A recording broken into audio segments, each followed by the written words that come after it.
Pokemon Go!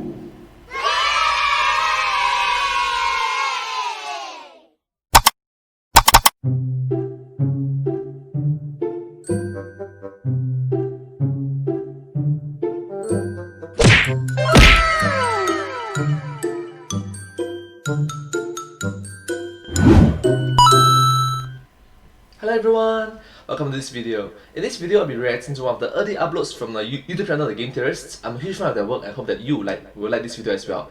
This video came out in the year 2016, so I think it's around 5 years ago, back when Pokemon Go was still a bit new.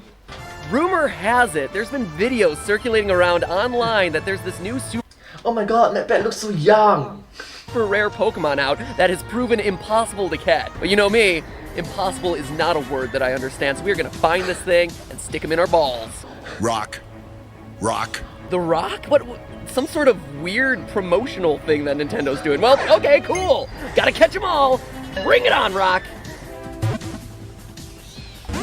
I could do this all day, you little weedle catching okay, bitch. Suck on this great ball. Got it. Are you kidding me? Maybe you should lay off the candy, Fat Pat.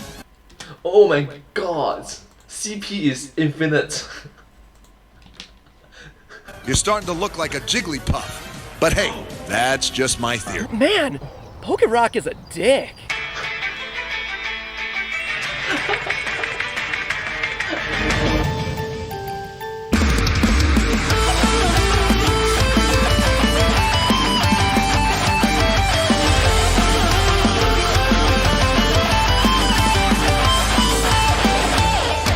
Hello, Internet. Welcome to Game Theory. Hello! Where that opening was a part of a collaboration I did with Dwayne "The Rock" Johnson. Yeah, the Fast and Furious guy. The video is why I gave The Rock Pokemon Go. Just kidding, I gave him Undertale. Just kidding again. Man, you guys take this way too serious. Pokemon Go, new Pokemon, new rock Pokemon. I didn't give The Rock any sort of video games, okay? But I will say this was a super cool opportunity since it's not every day you get to tell the world's highest earning actor to go suck on your great balls. So even though I didn't catch him, I'd call it a win. If you want to check out the whole video I did with him, click right here. But the fact that I got to do a collaboration with a former wrestler turned Scorpion King about a Pokemon game just goes to show how big Pokemon Go actually is. True. And as if you needed any more proof, just a few days after the game's release, it basically doubled the value of Nintendo. Note that this is back in 2016, so it's 5 years ago. The numbers doesn't really look that good in 2020, so sorry. Whole company. In a week, it became the biggest mobile game ever, crushing Candy Crush. And literally everyone is checking it out. All genders, every age group. I mean, when my cell phone wielding grandma is asking me to breed with her female Nidoran, I think two things. First, this game is huge. And second, seriously? You can't find a male Nidoran, Grandma? They're literally like every 5 steps. Oh, and let's add to the list number 3. I never, ever want to think about breeding and my grandparents in the same sentence ever again. In the same sentence, nope. Ugh. But despite the enormous number of people playing this game coming from all walks of life, one trend has already started to emerge: the domination of Team Mystic. And that's not me showing. Note that this is back in 2016, so a lot of things have changed since then. Favoritism, it's a proven fact. Now, for those of you who don't know, or live in Brazil where the game's not released yet and have to rely on the Olympics to entertain you instead, once a player reaches level 5, they must first pick a team: Mystic, Valor, or Instinct. This in turn dictates your team color, your team leader, Articuno, Monstrous, Zapdos. and which team you battle for at gyms. But most importantly, once you've picked your allegiance, it's impossible to switch teams. So it's a permanent move in the game. And yet, despite presenting 3 evenly matched teams to the player, 43% of total players of Pokemon Go are currently Team Mystic. That's nearly half, despite there being 3 options. It's a massive difference, as Valor only has 32% of players, and Instinct is far behind with only 25%. Which begs the question, question of why? How could one team dominate the choice so heavily? Well, what's really happening here is a collision of personality, competition, and social psychology.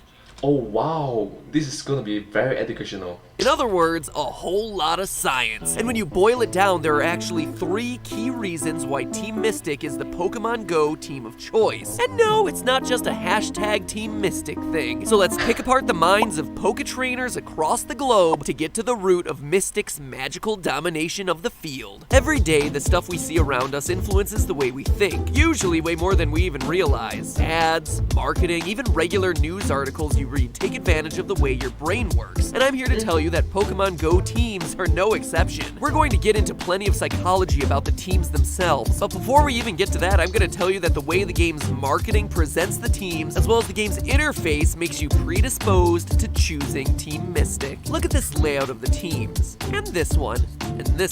Which team do you notice first when you look at all these images?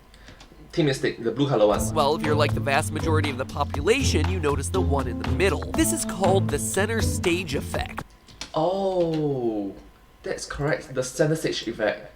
So yeah, if there's a team, the person in the center will most likely get the most attention. And it's one of the most common marketing tools out there. In a display case, you're more likely to look at and consider the object in the middle, and not the ones on the ends. It's also known as the Goldilocks effect. You know, after Goldilocks and the 3 bears, this porridge is too hot, this porridge is too cold, this porridge is just right. Anyway, the Goldilocks effect says that most people choose the middle option. If everything seems relatively equal across all of them, like people don't get a special prize for choosing one, well then they'll choose the one that's visually in the middle. That's why if you have the choice to go inside the same building through one of 3 doors, well, you're most likely to choose the middle one. If all 3 lanes are empty on the highway and none are considered a fast lane or carpool lane, well, people choose the middle lane. And if all 3 bathroom stalls are clean, people will choose the middle option to poop. Unless, of course, there's someone in that first stall, in which case you can bet I am going to the completely opposite side of that room. Not being that creepy guy who chooses the stall right next to the other guy who happens to be in there. Give me space, okay? Pooping is not a group activity. Speaking of, in high school, Pooping is not a group activity. the group of guys in my show choir would have this thing where they would all run to the bathroom together and have a poop party. I never did it. I was very confused. Sorry, back to Pokemon. Just very shy about my stall ethic, okay?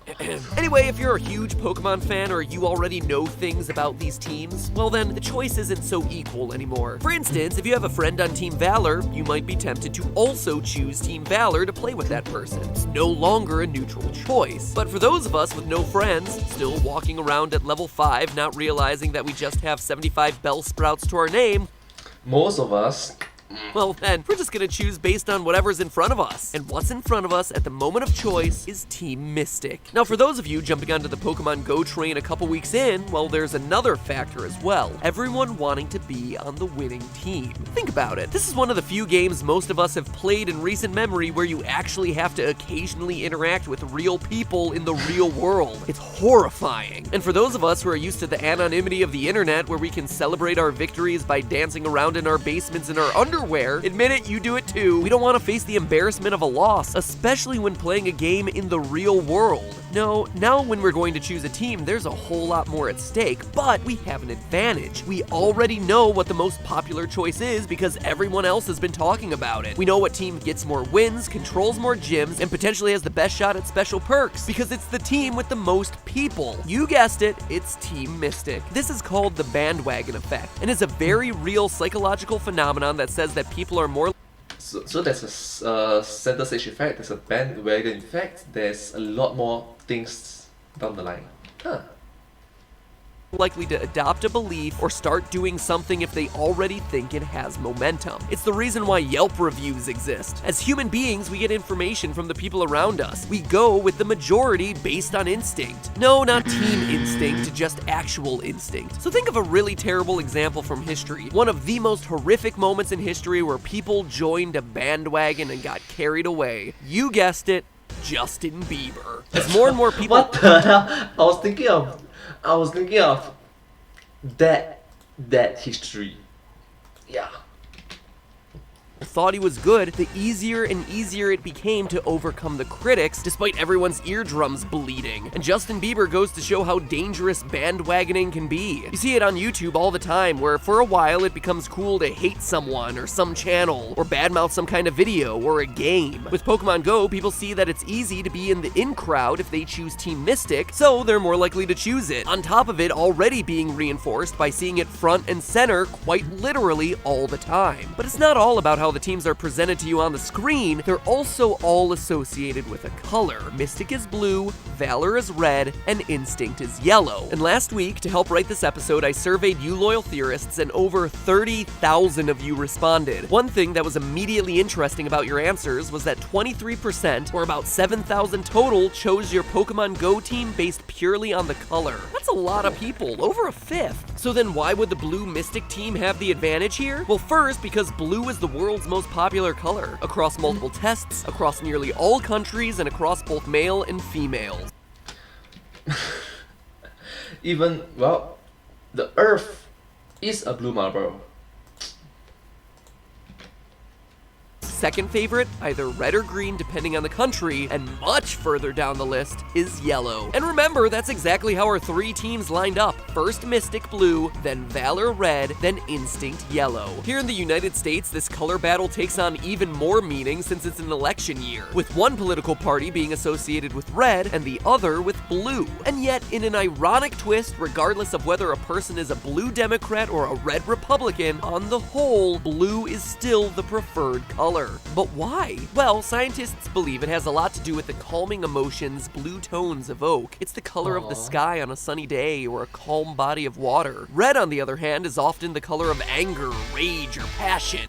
Fire, blood. Much more intense emotions. It's an active color. And this held true with the data that you guys sent in. As part of the quiz, we asked you to submit your personality types based on the Myers-Briggs assessment, which gives you letters based on your personality. The first one of those letters is giving you either an E or an I. E for extroverted or an outgoing people person versus I for introverted or someone who prefers being in smaller, quieter groups. And true to form, Valor with its active, aggressive red had the highest percentage of extroverts. It's also worth mentioning that about a year ago I did an episode all about color theory and about how different colors affect your performance in certain games, with science proving that red teams do better in high-action FPS style games.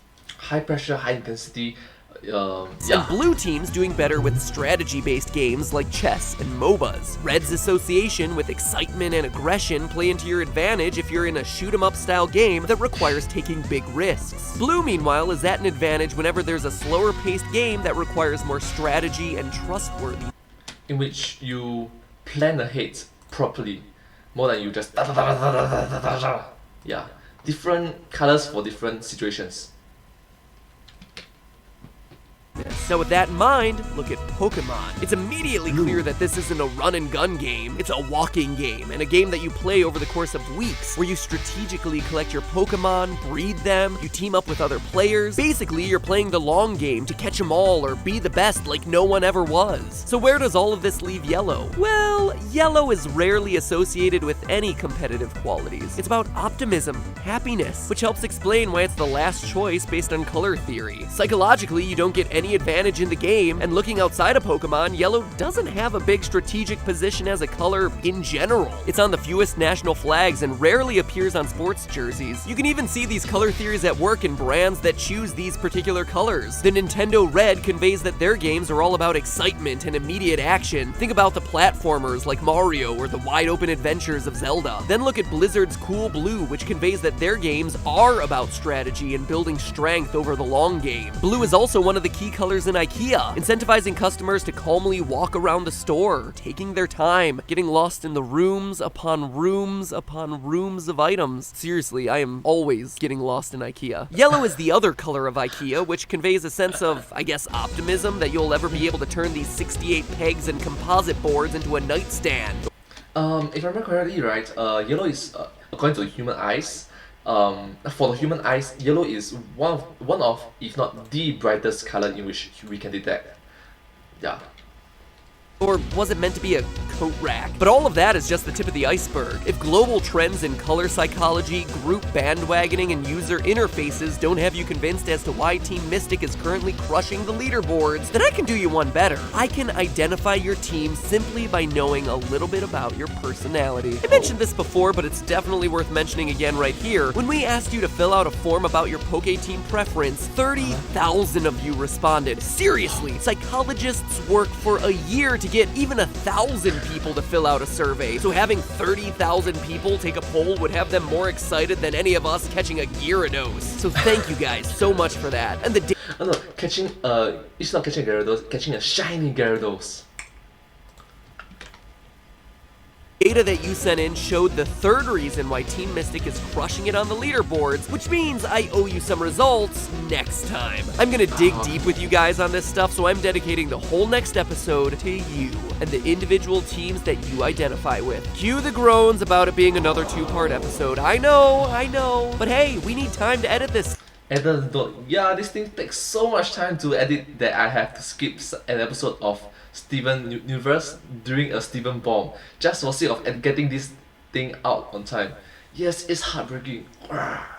But do not cry for me, instead cry for Cookie Cat. He left his family behind. He's These episodes take a really long time to write and edit, so join me next week, pinky swear, when we get to the Join Team MyStic. bottom of our little Pokemon Go psychology experiment and show you what team choice means about you as a person. Because who doesn't love an episode talking all about themselves? It's an episode that you're definitely gonna want to catch. So to make sure that you're notified, capture that subscribe button you see right there on the screen. Go ahead, catch it, throw that Pokeball at it, get it, get it! And if you didn't have a chance to fill out the survey before, now's your chance to help out before the next episode. Choose which of the 3 teams is your favorite, Mystic, Valor, or Instinct. Notice that I didn't put Mystic in the middle. Click on one to choose and we'll talk about all of these results as well as the ones we had gathered earlier in the next episode.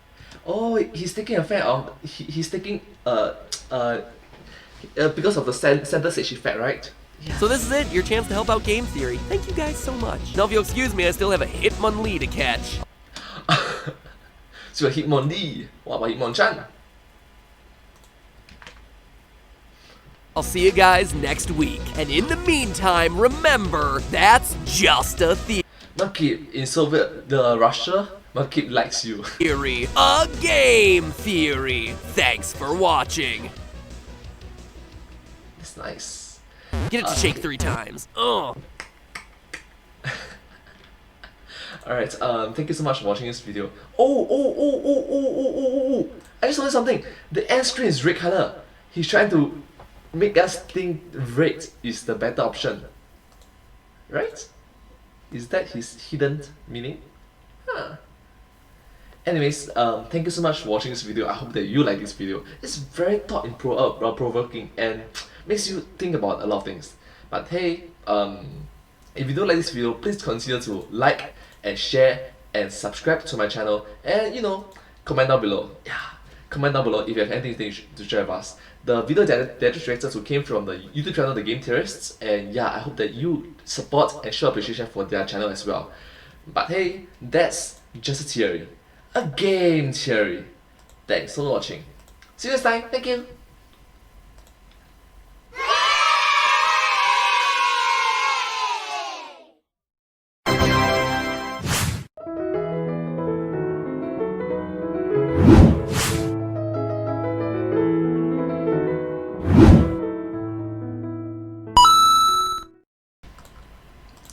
Team Valor, Team Mystic, Team, and you know what? Team MyStic! Team MyStic!